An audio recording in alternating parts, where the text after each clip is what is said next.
Morning here, we're at Walnut Ridge. We're going to look at this tow behind Brinkley. Really nice coach. First thing when you get to the campsite, you're going to do all your leveling on as far as side to side with your tires to kind of help out. It does have the auto level, but you kind of want to get as close as you can. And then you're going to go over and push the auto level, and we'll get over there and I'll show you. But before you do any of that, always make sure these steps are in or your door's open so nothing gets in a bind.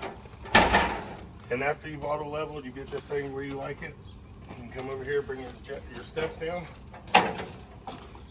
And let's say you put them down, there's a big gap here on either side. Stand up like this. You just take your legs, pop the pin out, run them up and down. You want that to sit flush on that threshold. No big gaps, no nothing like that. So when you go to close your door, you're not getting your door bent here. When you close your door, you get that nice clean shut where rodents and stuff like that don't get up in there. If put your steps up wet, lay a towel in there, something to soak up the water. Sand, try to rinse them off, whatever. Your awnings, heavy winds, heavy rains, going to bed, whatever the case might be, go ahead and run them in. If you do put them up wet, try to within a couple weeks, try to get them back out, try to get them dry. These dry bar slides, which is a tube, has teeth on the bottom. If you ever hear squeaky noise when you run them in and out, make sure you spray that tube down. It's some like WD-40, something. Never use grease, always a dry lube. Grease will get rocks in there and break the teeth off. Your rubber seals, make sure 3-4 times a year, some kind of UV rubber protectant. If it gets on your phylon, don't worry about it. If it dries, you won't see it.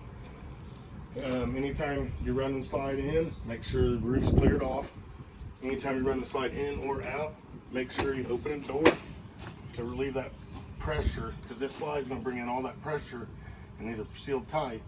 It's going to have somewhere to go, and if it don't have a door open or a window open, it's going to go to a window and cause a leak. So just make sure you got a door open when you run the slides. We got our front storage compartment here, and this one has your ground lights, which we don't have a battery on this, but you got ground lights, and then your battery, your cargo light in here, your Bluetooth radio, and then your 110. If your 110's not working, say it trips out on you, there's a GFI by your bathroom on the inside. Go in there and reset it. Your disconnects, the only time you turn either one of these off is if you're going to store it in like a barn or somewhere for a while, where the solar panels can't get a chance to charge the batteries. It does say it's travel mode. You don't have to leave them on all the time, won't hurt nothing. If you want to put a TV out here, you do have an antenna hook up here. Shower, it's got a blue hose somewhere, it's put on their side. It hooks in just like an air hose, hot and cold. Rinse yourself off if you're at the beach, the creek, whatever, before you go in the coach.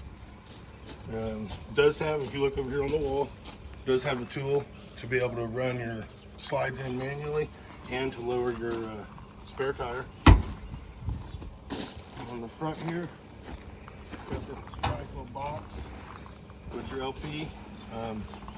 On your LP, you want to, it does have a little nipple here, it's pointing at either one of them, but let's say you're pointing at this one runs dry. This doesn't move, but it automatically will switch over to this one, but it doesn't pull the full amount. So it's just better to always keep one closed and just point at whichever one you're going to use. Don't ever leave it in the middle, that's silly. You just got to point at whichever one you're going to use. These have little gauges on them to tell when they're empty, and you can pull either side if you want to remove the tanks. The BAL system, this one doesn't have batteries, so I really can't show you, but the BAL 7.3 system, or this is 5.3, has the 2 jacks up front, the 2 in the rear, and then this one actually works with the level. That's why I call it a 5.3. Set up, just make sure you always keep this closed. There is a tool inside under your bed that if you ever have a problem with the jack, you can manually run this jack up and down. Just always make sure it's closed so water don't get down in there. This side's your wet bar, so here's your hose that'll put into any of these, just like an air hose. Now you got your little water spigot, spray off, wash the dog, wash the kids, whatever. It does have electric gate valves. You got your gray, you got your black. Black's just your toilet. Always use it as a holding tank. If these ever fell on you, there is a little reset here, and also underneath where they're at, there is a cutout that's velcroed and screwed in, and you pop it down, fold it to the front, and you can manually move these in and out if they ever fell on you. Motion light, 2 lines is motion, 1's on all the time, 0's off, and they're LEDs, so after you close this, about 3-4 seconds, they shut down. 110 again, if it trips, go inside your GFI. Campground offers cable, satellite, or you add antenna, whatever. Go through here, goes through the whole coach. Does have quick access if you want to move these panels, so that way you can see your wheel and all that stuff back there. It does have little modes here, so if we were going to go, let's say we're going to go to a campground that doesn't offer water, we're going to go with power fill. We're going to take this and hook it to our city. I recommend pressure regulator and a filter, but we're going to go to power fill, and we're going to take water with us by hooking this up to your garden hose, filling the tank, filling your freshwater tank. Once you get your freshwater tank going and you're ready to use it, you follow this dry camping mode, and you turn your pump on. It's going to pressurize, and then once it gets pressurized, you're able to use your coach off or off grid. But a lot of state parks don't offer water, so you'll be filling it up. And you do have, I think, 60 feet of hose. So there's 60 feet of hose here. If you're gonna go to 60 or city water, you would put the middle one, and you just hook this hose up to your spigot, turn it on, you're ready to go. You don't have to use the pump on that mode.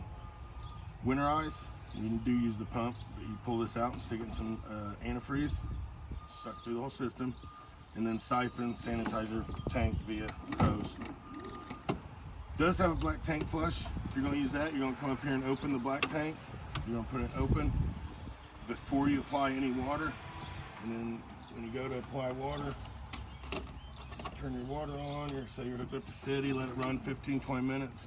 There's a little cone that's in your black tank that has holes on it, and it sprays around in the tank, kind of rinses the tank out.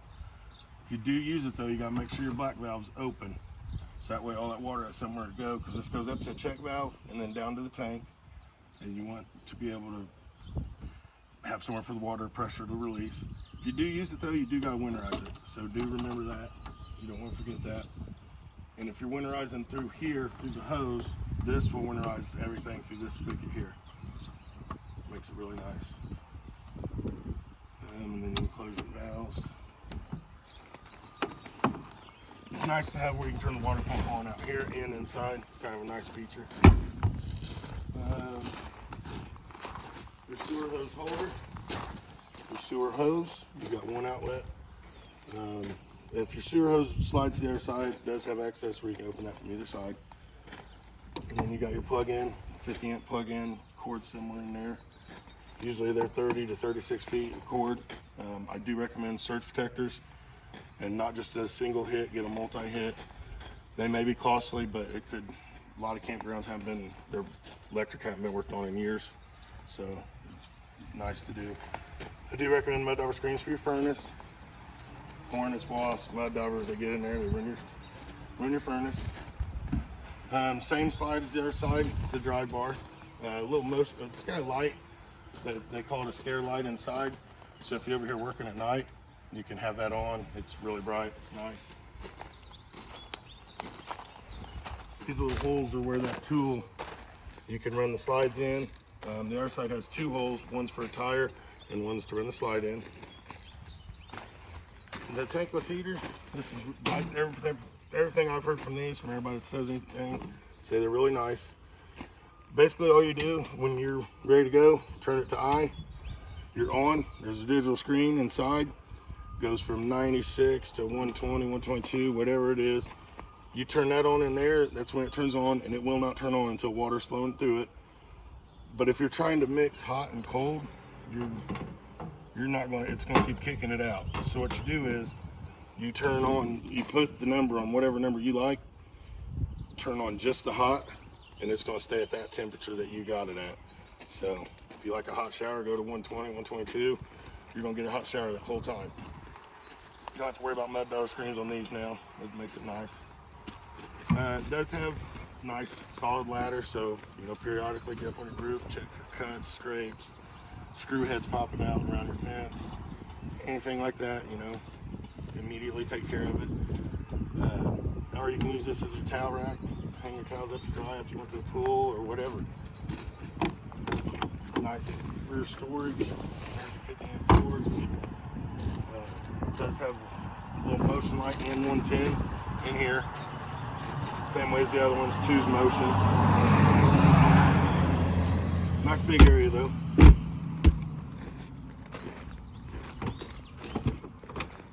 And then another access to it. And motion and 110 over here too. And those are all off of that GFI, so if any of them are not working, go to that GFI.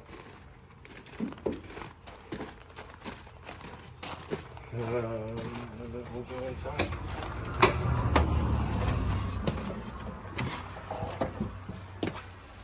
So on these models, this one obviously we don't have a battery, so we don't have power here, but it does have motion. So as soon as you open the door, it turns on.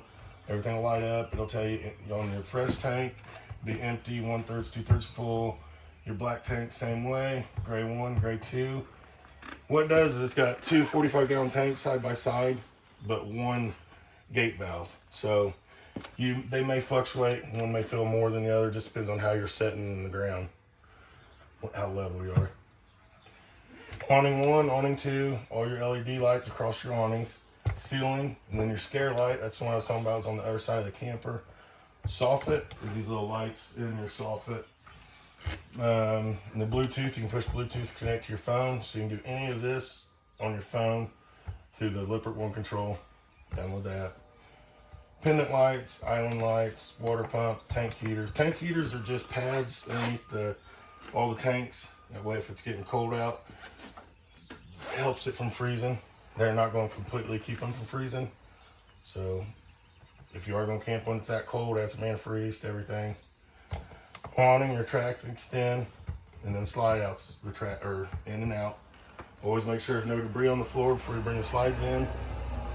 Make sure, like I said, you open the door so it has somewhere for the air to go. Once you turn the ceiling light on, you can turn it on and off from here and have a dimmer. And then your max air vent. This is above where you're cooking at your stove, your oven. So if you want, or if it's a nice cool night, you just want airflow, open the window, turn that thing on. It's going to circulate. If it recognizes any moisture, it shuts down. It's got a little sensor on it, so if you forget and leave it open, it will shut down on you.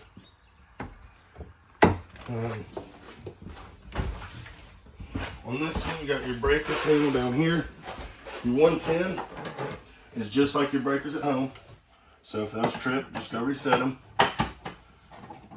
The 15 amps, all these are 15 amps. If any of those trip, there's a red light, lights up beside them, letting know they're blown.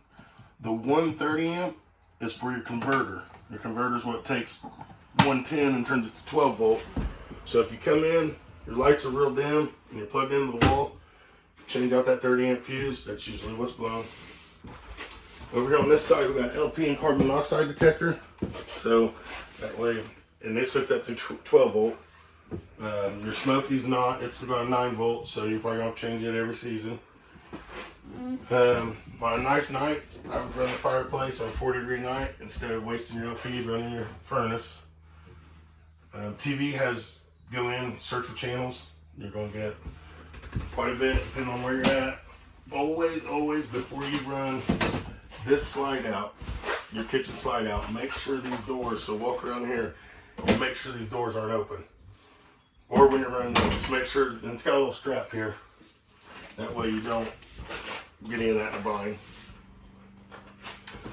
Stove and oven. Always turn your igniter clockwise. You want to break it going the other way, but you push in, turn it over to the little air or little fire flame looking thing. Ignite, does all of them. Oven, push in and hold in until it stops. Go to your igniter, look for that thermocoupler back there. You can even point your glass where you can see it sparking. Once you see where it's sparking, you click it until you see the pilot light stay on. Once you can let go of this, once the pilot light stays on, then you can go through and set your temperature. Regular microwave. 12 volt refrigerator. So with a 12 volt refrigerator, Anytime you unplug from the wall, it's going to start pulling from your battery. To turn it on, you hold it on function for 5 seconds. It'll turn on. There'll be numbers here. To turn it off, make sure you unlock it first. Then hold it on function, and 4 dots. 2 dots here, 2 dots here. That means it's off. It's shut down. On this model, I think that's about it. Thank you, guys.